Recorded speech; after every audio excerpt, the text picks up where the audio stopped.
system issues that you will see are things like GBS, AIDP, those kind of patients. In that, the physical exam will be different. So we'll touch upon how to do the exam next week or next class.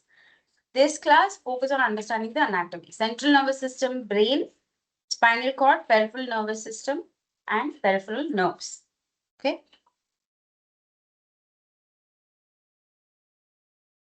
Broadly speaking, there are two main functions. One is the motor function and one is the sensory function, right? This applies to both central nervous system and peripheral nervous system. Motor system is your strength, what we assess, right? Grade from 0 to 5. That is your motor system. Sensory system is sensations. Is patient able to feel touch? Is patient able to feel pain? And then many other finer things which we don't have to worry about. Okay. So when you're giving stimulus to see if the patient is moving or not, you're giving them pain, right? So first we'll give tactile, vocal stimulus. You'll call out their name, whether they're responding or not. Then you will touch them. Then you will give them pain, right? Then you will give them noxious, right? So all this is when you're testing the sensory system. Then they will move their hand or they'll move their leg. That will tell you the motor system. So you're actually testing both when you're doing that. Okay. So how does it work? So the motor system starts with the brain. From the brain, the pathways go to the spinal cord, and then from the spinal cord through the nerves, it will go to rest of the body. Right? Sensory is opposite. You will feel something in your hand or in your leg. Those are taken back to the spinal cord, and then from the spinal cord, it goes back to the brain. Right? So motor is afferent. It's going from brain outside to make your limbs move. Sensations is going from your limbs and is going back to the brain and it is telling your brain, now you're feeling pain, now you're feeling hot, now you're feeling cold. So that is going back to the brain, starting from the peripheries, going back up. So there are two different pathways. Okay. And then you have autonomic. Autonomic system is your breathing, right? Breathing happens without us trying. So that is the autonomic nervous system. Your blood pressure, your heart rate. So you have two. You have sympathetic and parasympathetic. So one system will increase your heart rate, increase your blood pressure. That is your sympathetic system. Okay, your fight and flight responses. When you're scared, when you're anxious, when patient is in pain, when patient is not sedated, but they are paralyzed, which we do all the time, never ever do that. Heart rate goes up, blood pressure goes up. So that is all your autonomic system. So that is happening automatically, right? So central nervous system, so we already covered all this. So brain, we're going to see mainly here there are protective structures that they've mentioned. So skull and vertebra. So you have the bony structures. So first comes, so you have skin, you have scalp, subcutaneous tissue and fat, and then you have the skull. So skull is the bony structure. Within the bony structure of the skull is the brain. Okay. Brain is covered by coverings called meninges. Okay. There are three layers of meninges. Dura mater, arachnoid mater, pia mater, in that order. Okay. So brain is covered by the meninges and then that is covered by the skull. So skull is a rigid structure. Always remember that. So the brain is enclosed within the skull. Skull is a rigid structure. So whatever is happening inside the brain, there is a stroke, there is bleed, there is edema, midline shift, all that we talk. Why? Because the skull is rigid, right? There's no place for it to expand. In the stomach, if something happens, stomach will expand. In the leg, if something happens, you'll get a hematoma, your muscles will expand. Brain, it has no place to expand, right? That's why it is so dangerous. That's why the option is do surgery, decompressive, remove the skull to relieve the pressure. So skull is a rigid structure, then you have brain, then you have your coverings, which are the meninges. Okay. In the meninges, between the dura mater and subarachnoid mater is the CSF. Yes. So CSF is the fluid that is surrounding the brain, surrounding the spinal cord in the same way, because even the spinal cord coming down from the brain has the same coverings, has the same CSF. Inside the brain, there are ventricles. What is in the ventricles? What is in the ventricles? You put EVD, what comes out? CSF, right? So inside the ventricles also it's CSF.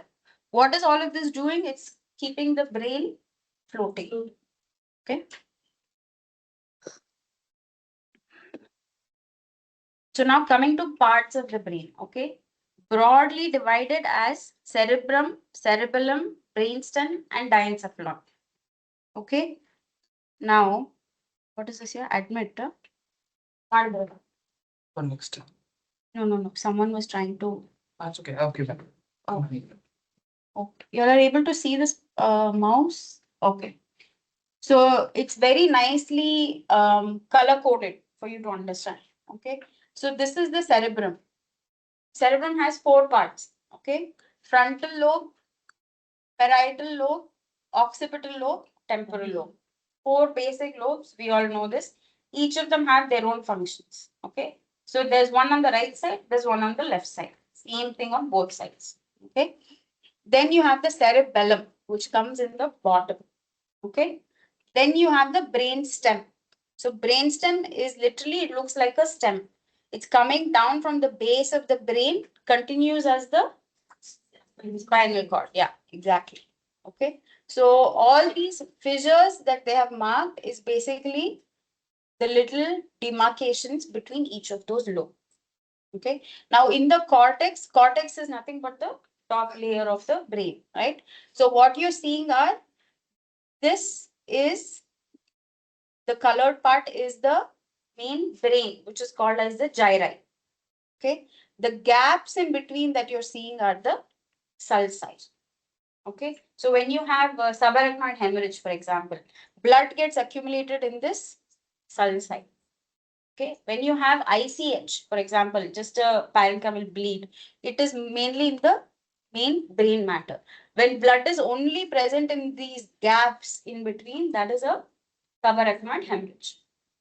When blood is in the ventricles, it is a intraventricular hemorrhage. Okay. Diencephalon is just thalamus and hypothalamus. In this view, you can't see, but in the middle, next to the ventricles, you have thalamus and hypothalamus. So that is evolutionary, embryologically, when the brain is developing as an embryo, they grew separately. So that is considered a separate part, diencephalon. It's part of your cerebrum for all practical purposes. Then what do each of them do? Very briefly, very basic. Frontal lobe will take care of your motor functions. Okay. It has certain functions such as inhibition, for example.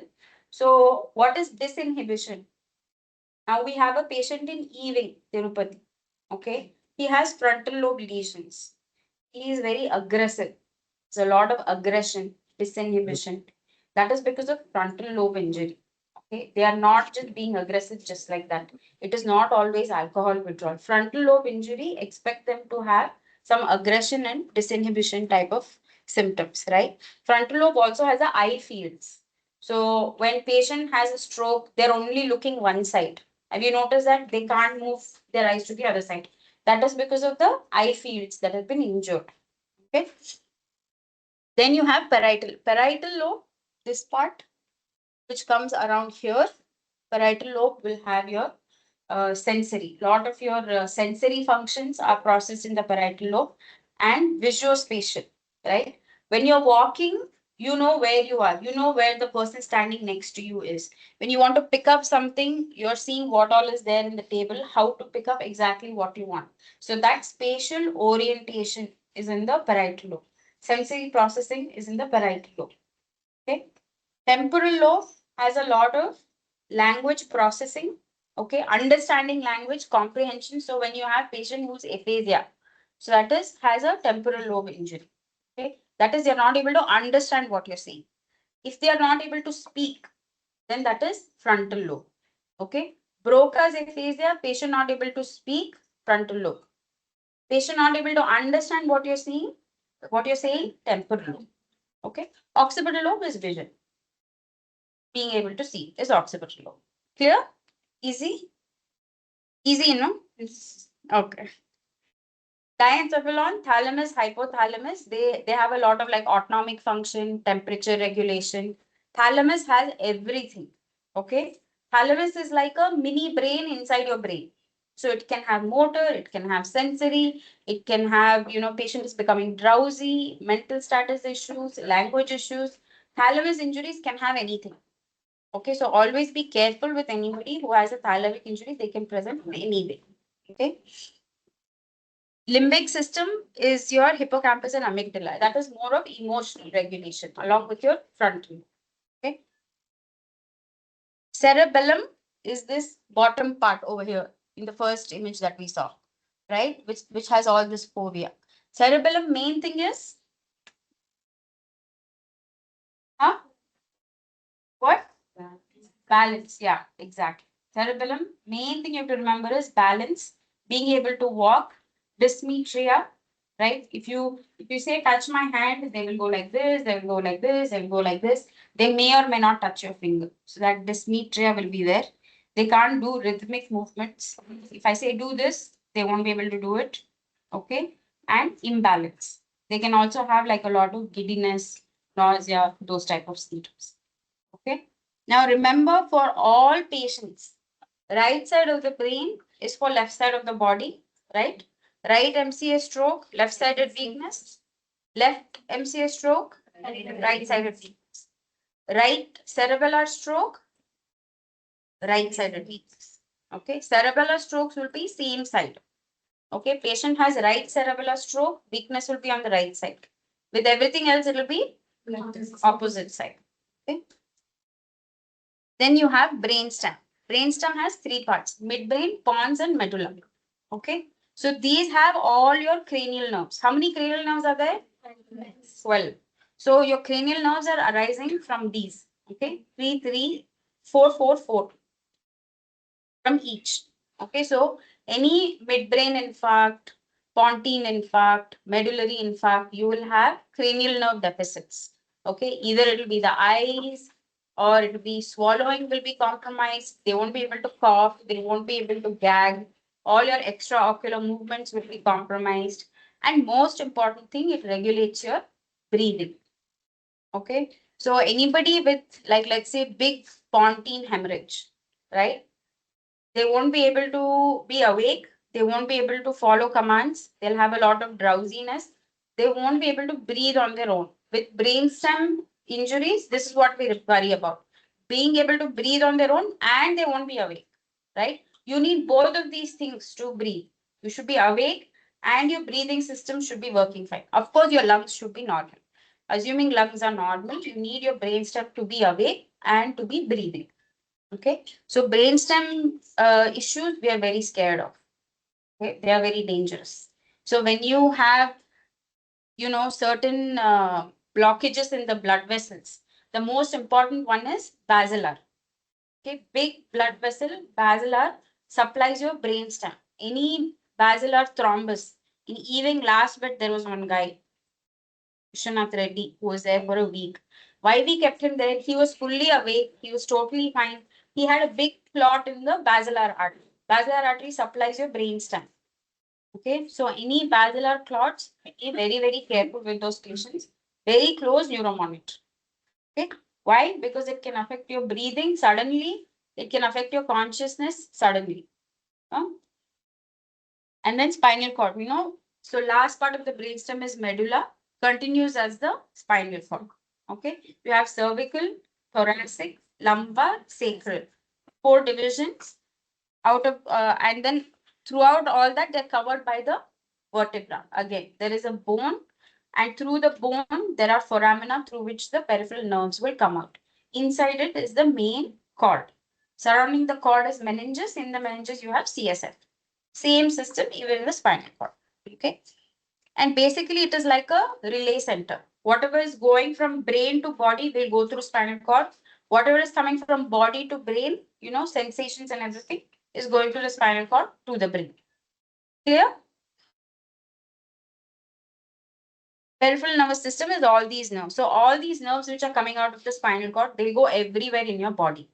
Okay. Again, they are certain are motor, some of them are sensory, some of them are autonomic. Okay. So autonomic will be like, it will tell your digestive system to digest the food, right? It will tell your lungs to breathe. It will tell your heart to beat. So all of that is autonomic. Motor is motor, sensory is sensory. We already know all of that. So that is your autonomic. You have two, sympathetic, parasympathetic. Okay, sympathetic will increase your heart rate, increase your blood pressure. Parasympathetic will bring it down. So this is a basic anatomy of a neuron. Okay, central nervous system is made up of neurons. Okay, so you have a central nucleus. This is your central nucleus. Okay, this is the body, which is also called as the soma of the neuron.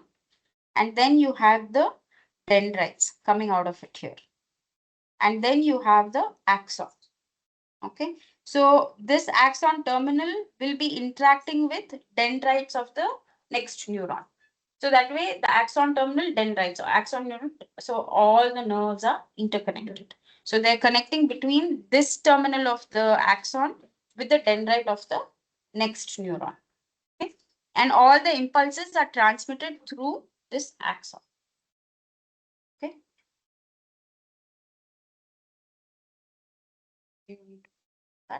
Now, how do the neurons communicate with each other? There are certain chemicals that are released from the terminals, and those are used to communicate with the next neuron. So certain neurotransmitters will activate, certain neurotransmitters will inhibit, depending on what we want to do. Okay, you want to bring down the heart rate, for example, then some inhibitory neurotransmitters will be used. Okay, you want to move a hand, you want to move a leg, then some activating type of neurotransmitters will be used. Okay, so for example, somebody who has the seizures, what is happening? Overactivation is happening. They have rhythmic jerking, they're moving their arms, it is all involuntary. So there is no inhibitory neurons there. There's a lot of activating neurotransmitters. So when there is an imbalance between these two, then we'll start having issues. Okay.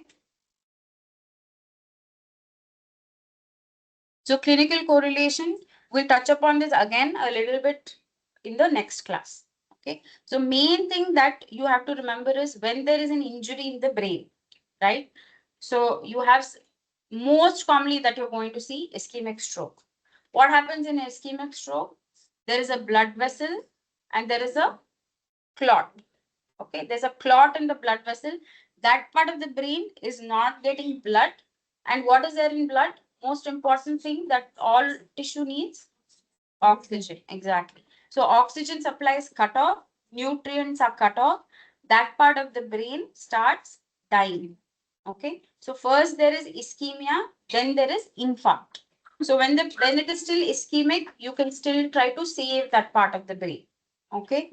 Once it is an infarct, it is completed and it's completely dead, and there is nothing much we can do about it. Right. So that is when there is a ischemic stroke. Okay. Please practice these terminologies. Don't say CVA. Even if someone's written it in initial assessment, you don't use it. CVA has no meaning. Okay, it's a broad term. It does not mean anything. Okay, it stands for cerebrovascular accident. What does that mean? It can mean anything, right? So use the terminologies. That way you'll remember what the patient is and you will remember what to look for in that patient, right? So it's an ischemic stroke. Okay, then you can have a bleed. Okay, that is a ICH, right? Intracerebral hemorrhage or intraparenchymal hemorrhage, IPH. They both mean the same thing. This is when the blood pressure became very, very high. Patient is not compliant with medications. The blood vessels ruptured and you have a bleed in the brain. Okay. This blood can sometimes go into the ventricles. So then it is IVH, intraventricular hemorrhage. Okay. Then most commonly another thing we see is TBI. TBIs, you'll have all types of bleeds. Okay. You will have subdural, you'll have EDH, you'll have subarachnoid hemorrhage, you'll have ICH, you'll have IVH. Okay, and then you'll have fractures in the bone also. Okay, so what each of these type of bleeds mean, where exactly is the location, what that means, we will cover in subsequent ones. Okay, so ischemic stroke is different, bleed is different. Bleeds, you have many types. Okay, these bleeds don't have to occur only in trauma, they can occur in other patients also. So you have traumatic and non-traumatic.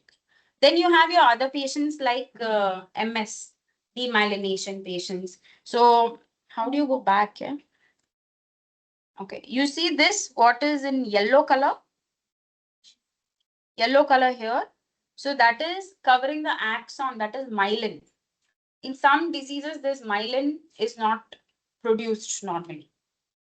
Okay, so those are all your demyelination diseases. MOG, NMO, MS, all of these conditions is another thing. We don't see that much in our ICU. Sometimes when they have exacerbations, they become. Then you have GBS. GBS we see quite often. GBS is of the peripheral nervous system. Okay, it is an autoimmune disorder. Okay, and then status epilepticus we all see. Okay, so seizures, some patients have it because from childhood they've been having it because of certain hippocampal sclerosis, some temporal sclerosis. Sometimes we don't know why. Sometimes it is because of genetic conditions. Okay, so either patient was not taking their medications or they fell sick because of something else and seizures became worse. Second type of seizures is in adulthood they got because they had a trauma, because they had stroke, because they had hyponatremia. Then they'll also come with seizures, or all your autoimmune people who come to this ISO 1 dark group. They're all your autoimmune people, refractory status. So those broad classification of seizures that we see. In that, in MRI, you may see something, you may not see something. Okay. Commonly, if you see, it will be meningitis. Meningitis is a infection, right? Those three layers around the brain that we spoke about, when there is an infection in that, it can cause seizures. Okay, for that we'll treat with seizure medications and antibiotics.